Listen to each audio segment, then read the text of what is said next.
The countdown is over. Election day finally here. The last-minute rallies are wrapped up. President Trump and former Vice President Biden now awaiting the results along with everyone else. President Trump returned to the White House in the middle of the night after holding 5 rallies in 4 battleground states.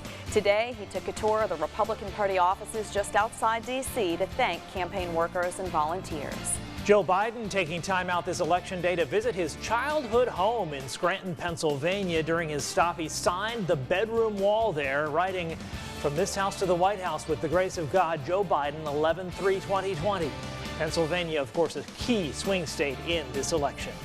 Thanks for joining us as we continue our coverage on this election day. I'm Eden Schultz. And I'm Julie Montanaro. We are following voting and awaiting results, not just for the presidential race, but for contests up and down that ballot. Stay tuned for team coverage in this half hour, including reports from Mike Vasalinda, Jacob Murphy, and Elizabeth Milner. We'll start with Elizabeth, who's been watching election day voting at precincts in Leon County. Lines starting to pick up now in some places as time is running out to cast a ballot.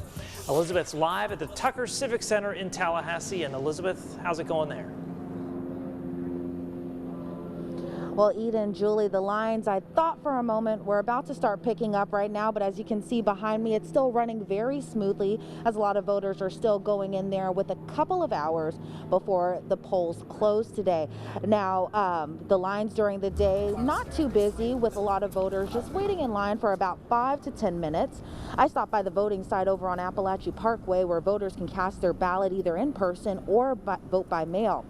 This election looking a lot different than in years past due to the pandemic, but for those who voted today either in person or by mail, they say it was their civic duty. It was great. It was very easy. There wasn't a line. I was able to bring my daughter in with me so she was able to have the experience on the inside for the first time. I didn't really want to vote by mail at first, but I thought that was the safest way to go to avoid a large group of people. Now here at the Civic Center, many voters are college students, some voting for the very first time. They say the process was very easy and they felt safe casting their vote in person. Now there's less than 2 hours before the polls close at 7 p.m. and that's for in person, and all vote by mail ballots must be received by the elections office by 7 p.m. as well. Reporting in Tallahassee, Elizabeth Milner, WCTV Eyewitness News. Okay, things appear to be going quite smoothly. Elizabeth, thank you. Well, more than 100 million Americans will not be visiting polling places today. They've already cast ballots, but some precincts across the country are still seeing lines, and there are reports of a few glitches. Dania Backus has that part of the story. Voters lined up before the sun came up this morning, ready to cast their ballot. Pretty important. That's why I woke up at 4 o'clock this morning and got out here by 4:30. Some waited in line for hours. Polling locations are operating with special COVID-19 protocols in place. You could see the hand sanitizer out. They had a system for the pens, and they had, they had everything just worked out really well. Here in Los Angeles County, election officials say with the record number of early voting, they're able to begin preparing and sorting ballots. With just hours now until some polls close, some voting venues, like in Florida, Georgia, Ohio, and Nevada, are reporting some technical issues. These Oklahoma City voters cast their ballots in the dark because of a power outage after a recent storm. And some voters in Marion County, Indiana, were locked out of their polling place. Officials in several swing states, including Michigan, Pennsylvania, Florida, and Iowa, reported some voters received automated calls warning them to stay away from the polls today and vote tomorrow.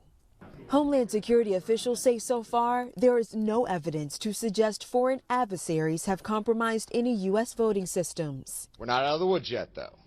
Today, in some sense, is halftime. Still, people are on edge. Several cities have boarded up in anticipation of violence following the election's outcome. There are at least 5,800 National Guard troops on duty in 13 states for election support and in case there is civil unrest. Dania Backus, CBS News, Los Angeles.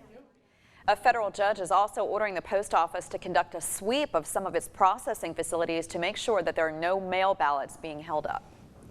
One of the top races we're following in North Florida, the battle for an open seat in the state house. Big Bend voters helping shape the next legislature with a vote on House District 9. That seat represents portions of Tallahassee and Leon County, and it features two people who are no stranger to Florida politics. Our Jacob Murphy will be tracking this race for us all night. He joins us live at the Capitol with a preview. Jacob. Well, Eden, this seat currently occupied by Lorianne Osley, who is in a fierce battle herself for a Senate seat this year. But a new name, another name in Democratic politics is trying to take that seat. Her name, Allison Tant, and she is the Democrat on this ticket. That Tant, a Florida State grad who used her experience raising a son with disabilities to become an advocate in that field. Tant notably served as chair of the Florida Democratic Party from 2013 to 2017. Now she's entering her name in a contest for the first time. Now that's not the case for her opponent, Republican Jim Callinger. The businessman served 2 terms as a state representative from 2000 to 2004, where he became the state's first chief child advocate. Now I talked to both candidates today and asked about their priorities should they be elected. What we're doing for people with disabilities. I want us to look at what's going on with our senior citizens where they're not being served unless they're living in a nursing home. I want to look really hard at what we're not doing for our most economically depressed. If elected, I would do everything that I can to help improve the economy here in Leon County. I'm a small businessman, and I know what it's like trying to make ends meet when you're meeting a payroll and you have employees. Now, it might be an uphill battle for Democrats to take control of the state house. Republicans currently holding a 71-46 advantage in the state's lower chamber. Of course, the other big race we're following in the Big Bend is for State Senate District 3. That is Lorianne Osley versus Marva Preston at 6 o'clock. I will preview that race, including a breakdown of some of the big money behind that race, responsible for much of the advertising we've seen on our airwaves recently. But for now, reporting live near the state capitol, Jacob Murphy, WCTV Eyewitness News. Yeah, I think we've all seen the commercials at this point, unless we've been living in a cave, that's for sure. All right, Jacob, thank you. Floridians will be voting on 6 constitutional amendments today. That includes Amendment 2, which would gradually raise the state minimum wage from $8.56 now to $15 an hour by 2027.